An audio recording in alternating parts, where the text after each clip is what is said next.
main roamer na ng Echo si JP. Yes, yes, pero ito na.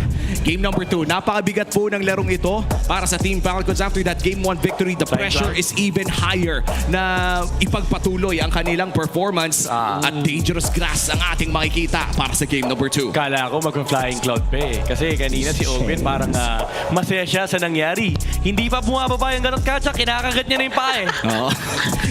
Parang ano, no? Kinakaabang na eh. Well, nandito na nga tayo.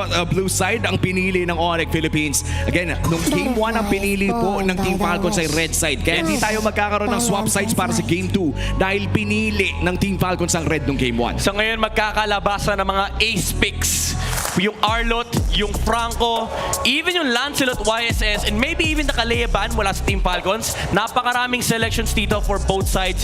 And nakita naman natin kanina talaga yung ace players na pinakita kapag binigay mo yung kanilang mga comfort picks, ay lalabas talaga yung performance. Yung Arlot ni Kirk ay open pa din naman. Yan. So this is something that Team Falcons has to consider. Pwedeng-pwede nga actually first pick pa rin para dun sa final swipe, di ba? Final slash ng isang Arlot.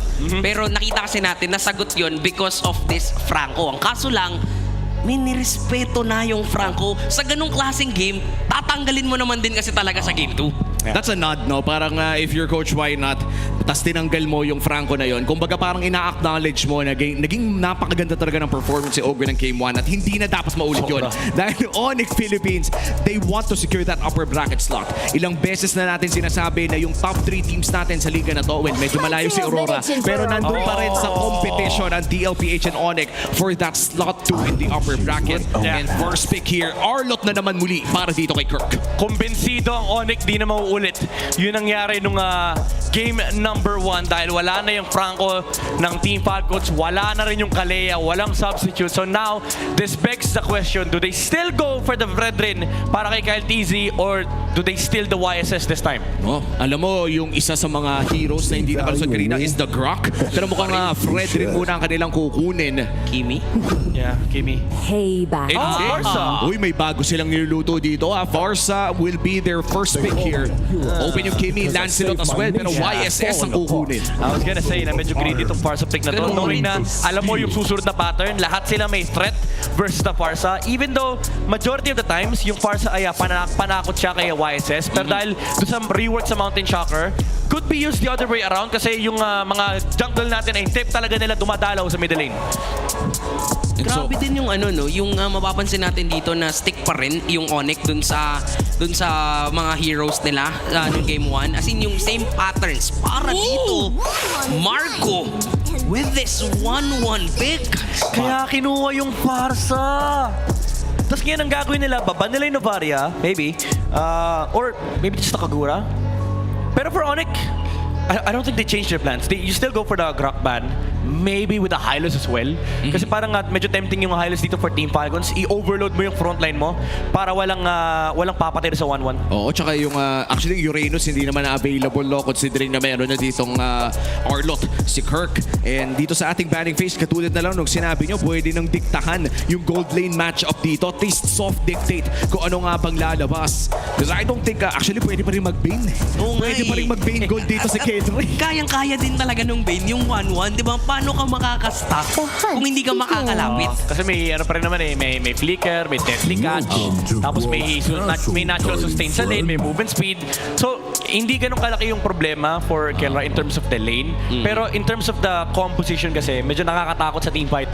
Itong presensya ng 1-1. Team Falcons can actually slow everything down.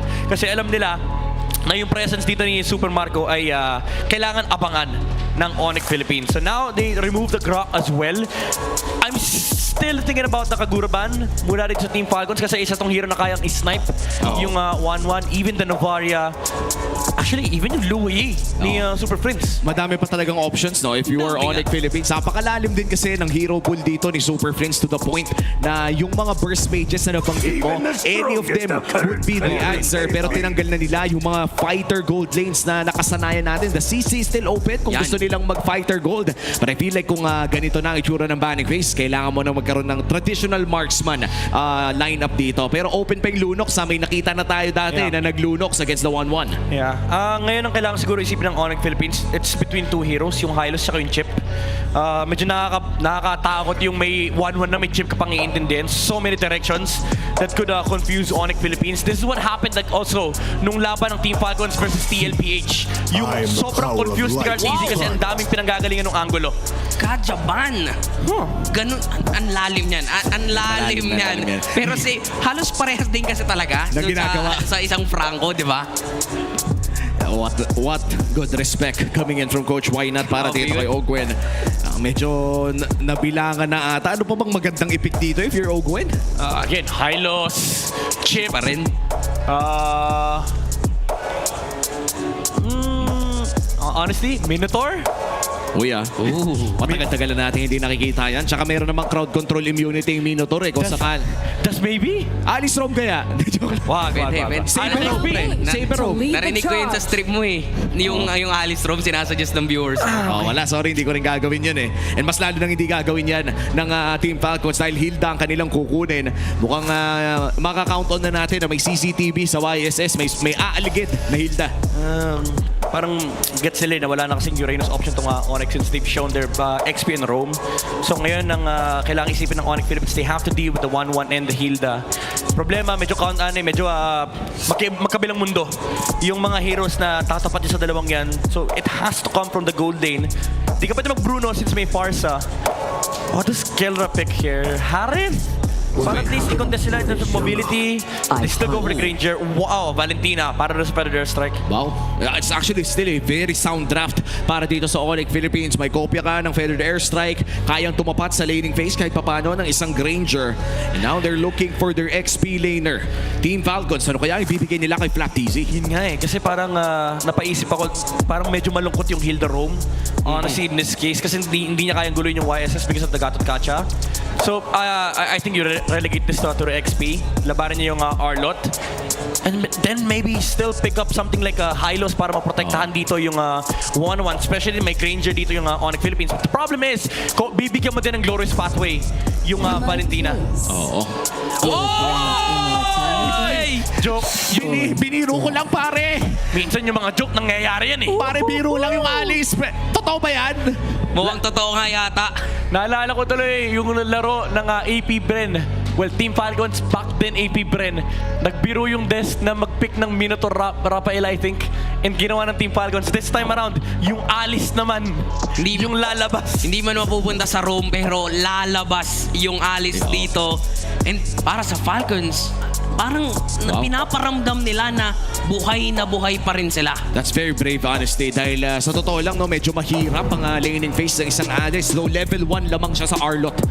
Yun yung confident ako sabihin dahil ilang beses ko na nakita yung matchup na yan. But come level 2, ibang usapan na yan. And for Team Falcons, na nakalamang na nga sa serging ito, major upset ang hinahanap nila by securing Game 2. But for Onic Philippines, with the draft na pinakita nila ngayon, looking to strike back to extend this best of 3 to 3 games. Welcome to the Land of Dawn. Narito na tayo sa Game 2 ng Onic Philippines kontra Team Falcons. A surprise pick mula sa Team Falcons. A surprise composition with the Alice on XP. Grabe, mainit ka, Ogwen, ha? Ganda nung taunt ni Brusco doon. Normally kasi, ang kukunin mo sa isang gatot, yung first skill. Yeah. Pero since alam niya na manggugulo dito itong si Ogwen, kinamit na yung second skill niya. Oo. And so far, no, mukhang isa na to sa mga interesting na mangyayari because I feel like the last time na nakakita tayo ng mage sa loob ng XP lane, it was also Flap TZ. Kung naalala nyo yung naglabas ng Zushin XP lane ay si Flap TZ din po. Yeah. If I'm not mistaken, that was against Team Falcons? Team Liquid? Or Aurora ba? Basta, naglabas siya ng kakaibang XP laner. And ngayon, nagpabalik si Alice on the XP lane. An interesting pickup, no? Dahil nga ito rin ang debut pick ng rework na Alice. And look at that, Super Marco 1v1 against Kelra. Pero ayan na, Kelra strikes back. At least 50-50 ang ating trade. Alam din ni Kelra no, na kaya niyang palagan yung 1-1. Pero the good thing for Marco, talagang gusto niya ring palagan sa early game pa lang. So, dito natin masasabi na ang Falcons, nandyan yung positive thinking talaga nila dito sa series na to. Yeah. Ang medyo worried ako dito for Team Falcons, no, is kapag kinopy ni Friends yung ultimate ni Alice. Ayo, yung Throne of Ruin. Oo, kasi medyo mahapdi yung version niya. Oo, kasi magic damage siya. So, doon ako medyo nag-worry, tapos naka-flicker yung Valentina. So ang daming pwedeng kopyahin ni Super Prince in this game. Tsaka yung Throne of Ruin dito ni Super Prince ay pwedeng-pwede pa nga. Bukod sa masakit, ay yung AOE ay same pa rin. Tapos may damage reduction pa rin sa kanya. Eh, flat 50% yun, pre. Yeah. Although hindi siya transformation, no? So hindi siya magkakaroon ng kopya nung first and second skill. Pati yung passive, yes. Though, marami tayong interaction na hindi pa natin sure dahil hindi na-pick sa MBLPH. Dito pa lang natin malalaman. Final Slash! Kukonekta dun sa dalawa manggagaling mula kay Kirk. Ang kaso lang, sila yung first down dito. Pero first blood pa rin ay masesecure ng Onic PH at buhay. Nabuhay pa rin si Kirk. Si Super Prince na nga din dito ay talagang aatakihin yung backline ng Falcons. Pero labanan dito sa Turtle, mainit si Flap. First down sa dito ng mga members ng Onic PH. And definitely, enough ang damage ni Kirk. Samantalang si Owen, eh talagang binabakbak naman niya si Super Prince. Pero mainit talaga ang panimula ng dalawang teams natin to the point na buhay na ulit si Kyle. Wala pang nakakasecure ng Turtle. Cancel Turtle muna. Mukhang balik na rin sa bakbakan. Mahanap na rin si Owen pero 2v2 ang makikita natin with few. Nandun na rin sa may Pixel Brush. Lalaban, papasok na naman si Kirk. With an airstrike, magagaling dito kay Few at masesecure pa rin ni King Kong yung pagong. Sa taas may AOG yung gagamitin si Brusco. Mananakap si Flap. Pero delikado yata sila dito. May Appraiser front at mag-burst down si Brusco mula sa kamay dito ng Falcons. Grabe sustain ng Team Falcons. Oh, Flap! Grabe, mainit talaga sila. There goes the ultimate na magagaling kay Flap at nakaredy pa si Owen, ha? Nakaredy pa silang inside the turret. Ngayon, delikado na ang buhay ni King Kong pero si Kirk muna ang kanilang papatayin at mainit na pasimula mula sa Falcons at hindi pa yata tapos. Napilitan pa si King Kong gumamit ng retry para lang makatakas. And habang may passive Flap TZ, ito yung problema sa Alice. Sa early game, hindi naman siya ganang kakunat pero ang daya kasi ng sustain. As long as may nadidigitan, tumatagal yung passive and kapag may tinatamaan siyang hero, talaga magtatampisaw si Flap TZ. And I like this build coming up from Flap. Cooldown boots and then Molten Essence. Pwede niya tapusin yung kanyang Cursed Helmet if gusto niya. Kasi may, may additional damage din yan. Bumababa yung magic defense sa kalaban. And pwede siya mag-pivot. Pwede siyang bumili ng Brute Force. Maybe even yung Oracle. Honestly, after Project Next, ang daming build route ni Alice. At ngayon nakikita natin isa sa mga options na nilabas ni Flap TZ dito. At mukhang mag-i-invade pa nga siya at mukhang hindi niya titigilan si King Kong.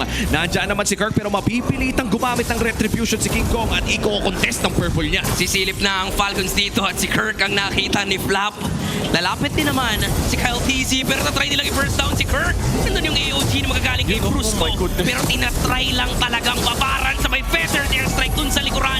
May sagot din naman si Super Prince. Si Kirk buhay pa rin. Pero flicker sabay pasok si Flap para lamang ma-secure ang kill. At ngayon si Brusco naman ang isusunod nila. Pina-burst down pa ni Owen at napipilitan na lamang lumayo ang Onic kasi hindi talaga nila kaya ang Falcons. And ngayon magugrupo na Team Falcons. Namang sila ng 1,000 pero mukhang babalik na muna for the third turtle of this game. Men, kanina, nung nasa talent room tayo, pinag-uusapan natin yung XP laner ngayon parang roamer.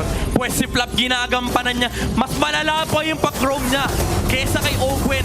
Kasi sabi niya, yung passive ko nawawala pag lumain ako eh.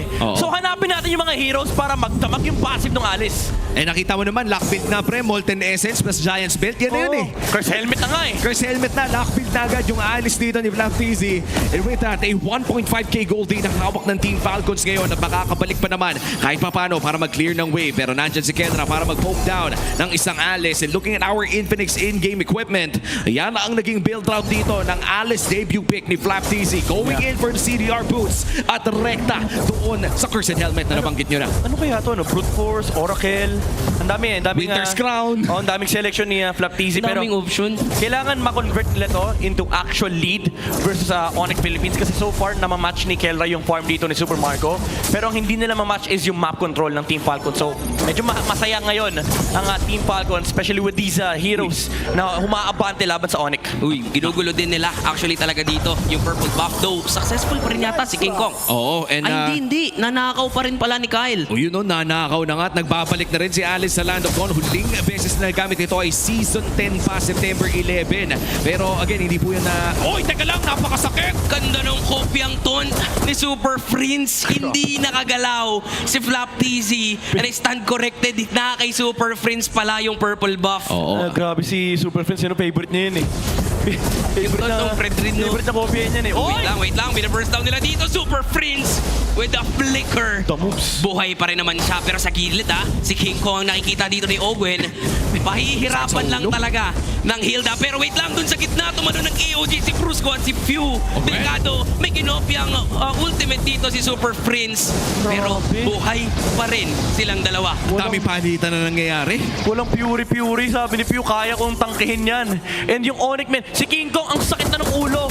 Kanina pa siya hinahampas ni Owen. Tapos minsan may Addis pang kasama. May tao pa from the abyss. Ayan si Flap. Romer ako! Romer ako, hindi ako explainer. Ayaw talagang tigilan mga pare ko. At dahil dyan, libre ang turtle na ito for Team Falcons. That's the third and last turtle of the game na makakahawakan ng Team Falcons. And rekta na ulit, balik na sa regular programming. Lamang ng 2,000 ang Team Falcons. Let's talk about the win conditions para sa Onic Philippines, pare ko. Ano ba ang kailangan gawin ng Onic Philippines dito? Honestly, kailangan nilang samahan itong YSS. Kaso problema na iiwan sa kusina, men, si Super Marco. Nako.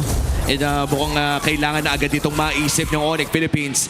Team Falcons slowly getting control over this game. At unti-unti na nga nakaka-invade ang Team Falcons. Actually, hindi. Kanina parang i-invade ang Team Falcons. Hindi talaga nila tinutol at tinatantanan dito si King Kong at successful doon si Flap. Ang daya ng Team Falcons, men, 2 roamer nila. Oo nga, men.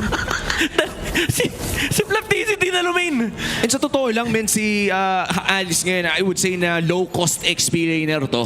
Kumbaga, kailangan mo lang ng 1 or 2 items para siyang high loss. At may kwenta na agad kahit wala pa masyadong item. Legit no cost nga yan eh. Wala namang mana eh. Oo nga eh. Puhunan mo, buhay mo lang eh. And ang masama doon, pag nagtampisaw ka, lalo kapag nakadikit mo 3, 4 na heroes, ang bilis mag-regenerate ng HP ni Flap TZ. At mukhang Oracle pala yung pangalawang item niya. Saktong-sakto, no, sinabay pa niya ito sa Brave Smite. So yung 5% na bumabalik na buhay sa kanya ay further pang nabibigyan ng karagdagang heal ng Oracle. Kaya makunat yung Alice na ito. 24,000 damage yung hinil ni Flap. Tapos 34k yung kay Ogwen. Kung ikaw yung Onic Philippines dito, pag tinikta mo yung damage mo, parang bitin na. Kasi hinihil eh. Self-heal pa siya, pre.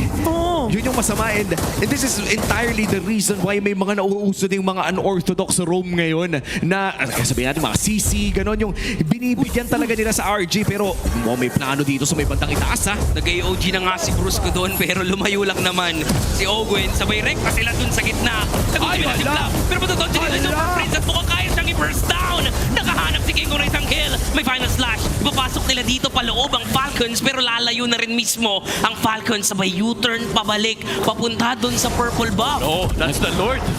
Nag-overhit, pre. Oo, medyo nag-attempt si Flap TZ ng zone outplay doon sa likod ng Tier 1 tower kaso wala siya naabutan. And grabe din yung punish pero Super Prince daw. Napa-flicker, Super Prince, na final slash. Kaya naman hindi tumama yung Appraiser Strat. Kaya naman buhay pa ni Kyle TZ ang mawawala. One of Fernandre, the beautiful setup mula dito sa Onic. Grabing counterplay mula kay Kirk. Yun na siguro yung isa sa pinaka-disgusting na final slash na pwede mong makita. Literal, para yung block by LeBron James. Konti na lang eh.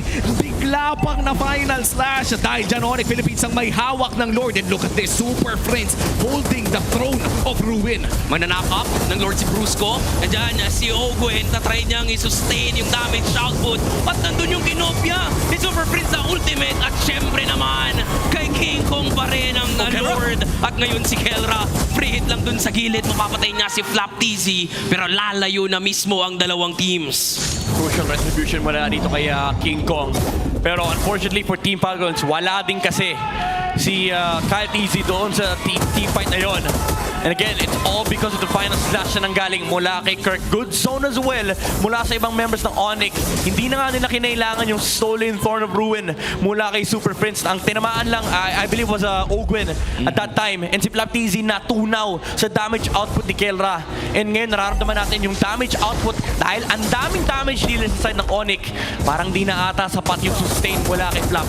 At kailangan marami siyang matamaan. Flap TZ looking for the angle. Pero mukhang hindi siya papasok with that blood gleam. Makakapag-push pa dito ang side ng Onic Philippines. Ogwen, naabangan si King Kong. Naku, hindi niya na-check. Uy, nabangan! Sa paggamit na lamang ng ultimate para lang makalayo pero hahabulin pa rin. Hindi naman na pala. Bilis eh. Makakapag-tiff pa rin naman ang Team Falcons pero that essentially mitigates the gold lead mula almost 3,000 all the way to just 900 gold para sa Team Falcons. Onic Philippines starting to build steam sa kanilang YSS composition. Yeah. Oo, Oh, final slash! Tinamaan si Supermarket dun sa likuran. Ang kaso nga lang si Bruce Corin ang tinatarget Oh, dito no, ng Kirk. Falcons. Delikado ang buhay ni Kirk.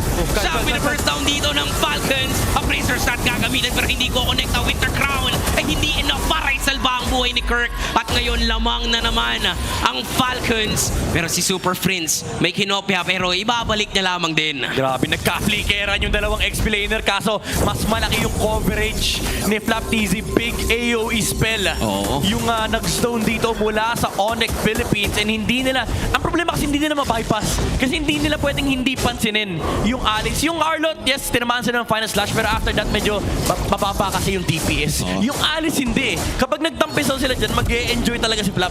Tsaka wala ring Fury Hammer na hawak dito si Kirk, no? So medyo ignorable talaga yung damage ng Arlot na ganito. But then again, no, napakalaki kasi ng tanky stacks na meron dito si Kirk in this 13-minute game. So for Team Falcons, naibalik naman nila yung 2K gold lead na meron sila kanina. Pero saktong-sakto din for this Lord take, papasok na tayo sa punto na ito na yung power spike ni King Kong eh. Nandoon na siya sa endless battle plus the longsword. Pero alam mo, medyo nahihirapan din honestly si Super Prince. Kanina pa hindi nagpapakita si Few. Every time nalalabas yung Farsa, sinisigurado niya na nagamit na yung IMU mula kay Super Prince. I think yung ginagawa nga ni Super Prince, binibit niya na lang yun eh. Na parang sige, nanakawin ko to, pero sa teamfight pwede ko nakawin yung Feathered Airstrike. Kasi kanina pa niya hindi makita si Few. Oo. At mukhang nare-relegate nga dito sa kanyang paboritong energy eruption ang kanyang nakikita. But then again, alam na natin yan. Si Super Prince ay isa sa mga pinakamagaling mag-energy eruption on a Valentina. Tried and tested na ng panahon. Sobra talaga. And now, sinisimulan na ng Falcons ang Lord. Pero tila ba, lalaban din naman talaga dito ang Onic PH. Pero maganda yung pwesto nila dyan sa gitna. Again, pwede nilang patagalin to. May hawak silang 1-1. And they're trying to control the slow push, pero hinaharangan nila si Ogwen ha.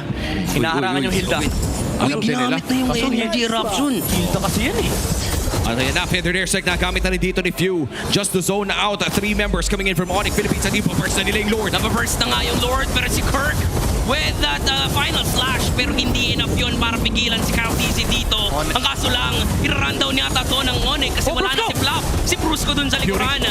Lalayo na lamang din mismo ang Falcons pero hindi pa tapos ang chase down. Si Ogwen ang hinabol. Si Super Prince naman din makikita natin dito. Merong kinopya pero sa baba.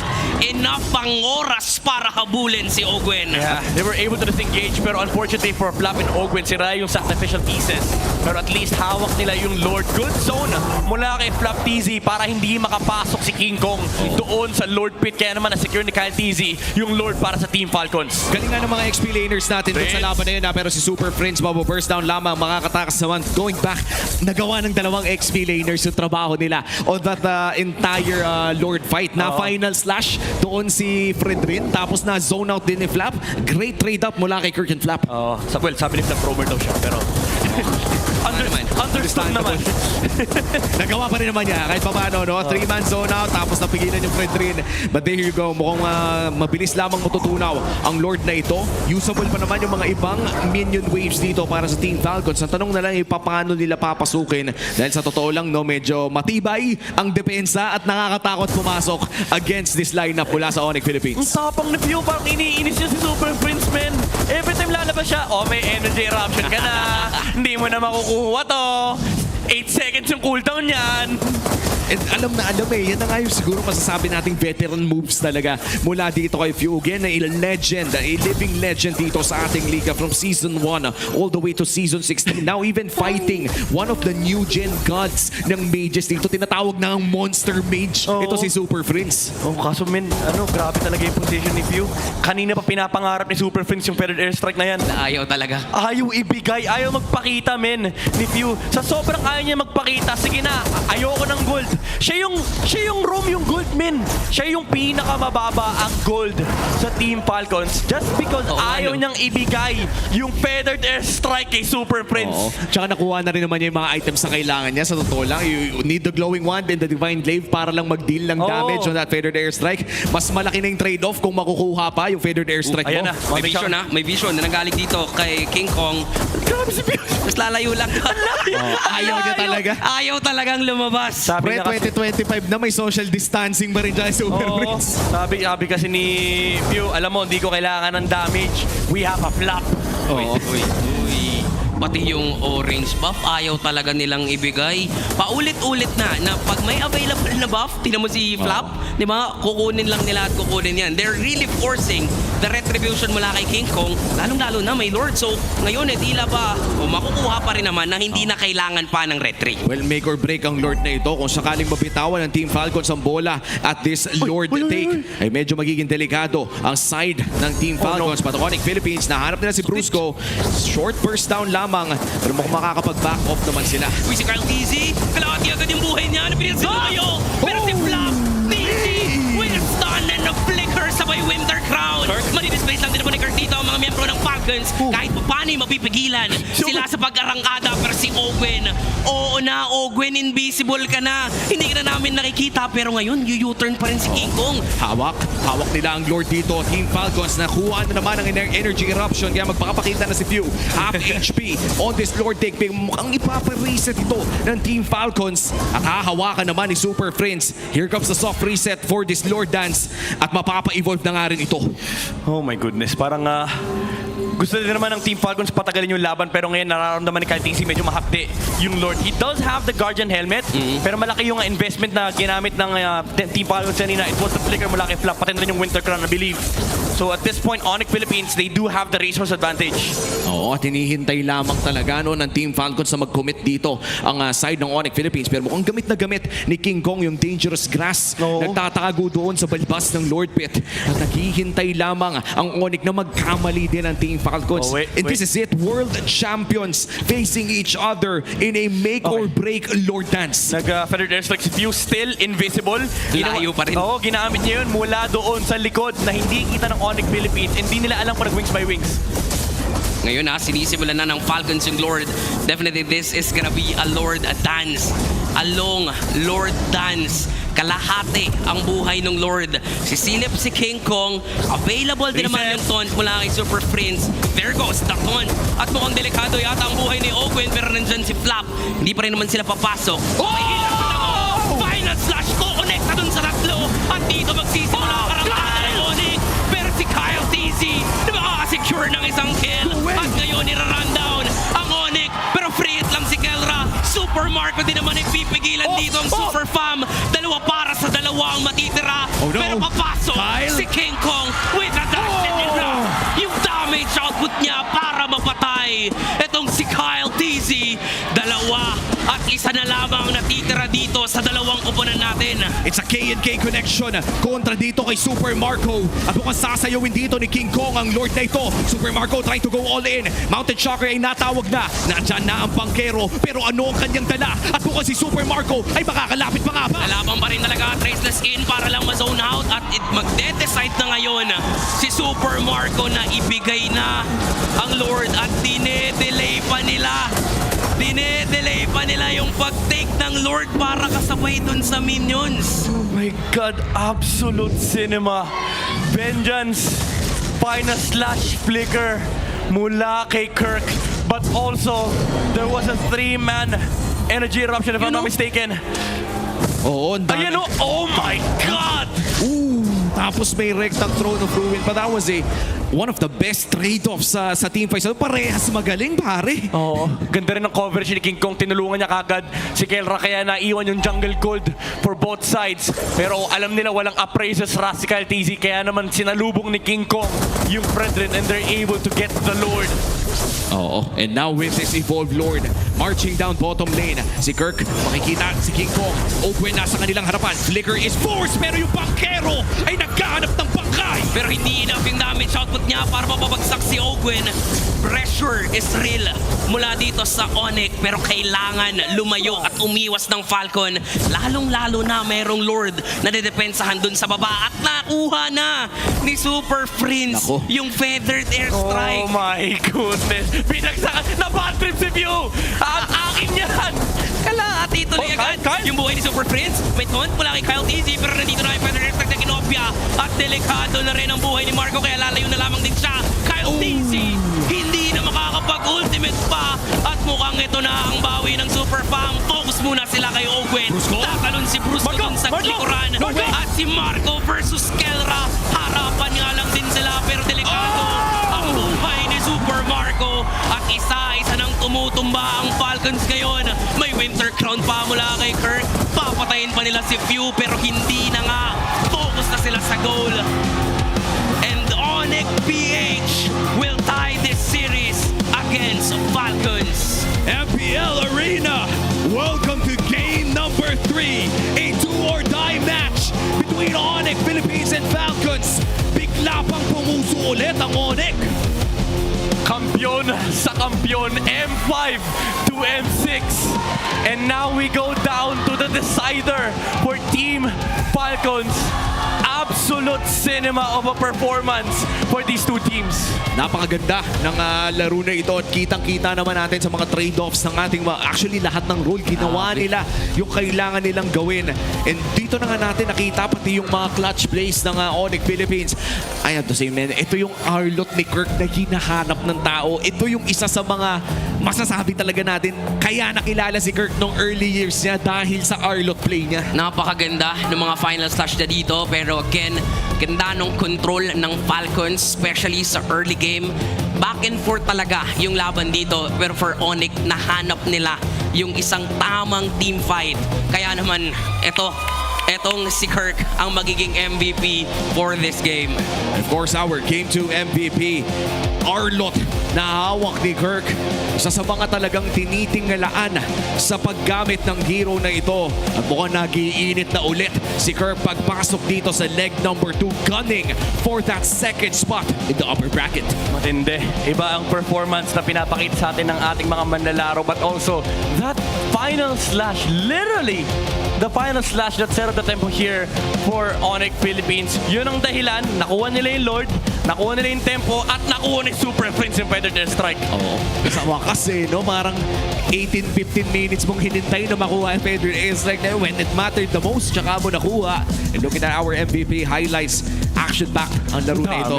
Kung baga kung nanood ka nito ng kasama yung mga tropa mo, kanina pa kayo nagsisigawan. Hindi natin kasi alam talaga kung sino mananalo dito. Again, early aggression mula sa Falcons. How flop this is, maximizing the strength of that allies. Sa early game pa lang, talagang pinahirapan nila dito sa early game si King Kong. Yeah.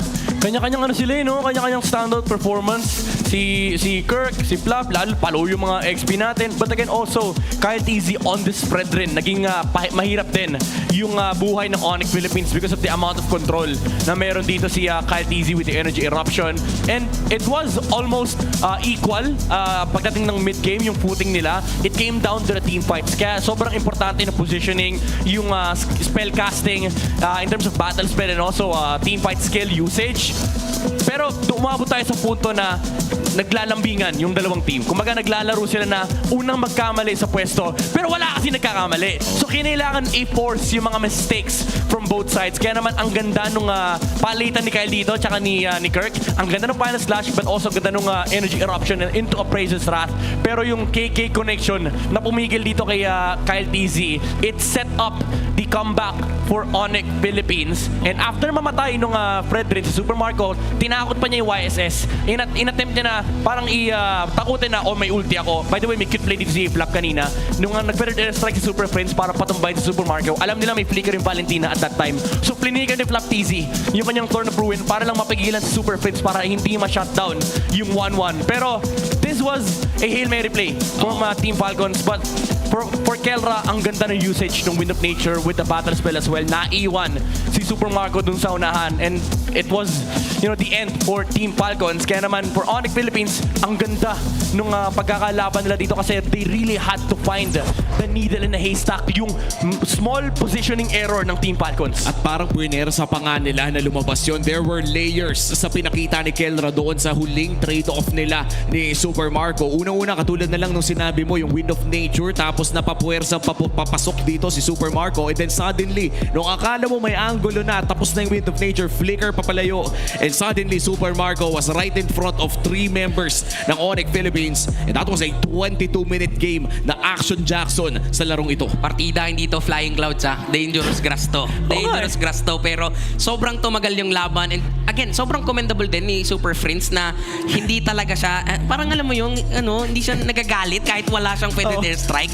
Nakakahanap siya ng paraan na, sige, try natin kopyahin yung energy eruption. At nakita naman natin, nag-pay off naman yung pagtitiis niya kasi sa dulo, naabot na yung Feather Dare Strike. Parang sabi niya, sige, pwede na to. Kasi yung Turn of Ruin, parang ang tagal i-commit eh. Ang tagal kasi nung cast point. So, yung energy eruption, mabilis kasi yun. Tapos makaka-dash away ka pa. And also, matadala mo yung kalaban mo since stunt yun. Attacking ka with a basic attack. Pero, naging patience game eh. Between these two teams. And also, again, just the sheer commitment ng Onic Philippines. Yung final slash ni Kirk kanina, wala pang isang segundo may nakalatag ng AOG. That's true. So kitang-kita mo yung communication, yung connection, yung synergy ng Onic Philippines. Pero you can't take that away from Team Falcons as well. Ginawa din na Flaptizi yung trabaho niya. And again, yung binanggit ko kanina, yung counterplay kay Super Fins, yung presence of mind na pigilan yung Feather Air Strike nung Valentina para mailigtas si Super Marco. It came down to the small little details. Again, yung positioning error na napunish ni Kirk na nagsama-sama yung Team Falcons doon sa bush, sa harap ng Lord Pit. Ginamit, di ko na nga maalala kung sino yung ginamit yung Vengeance Mark.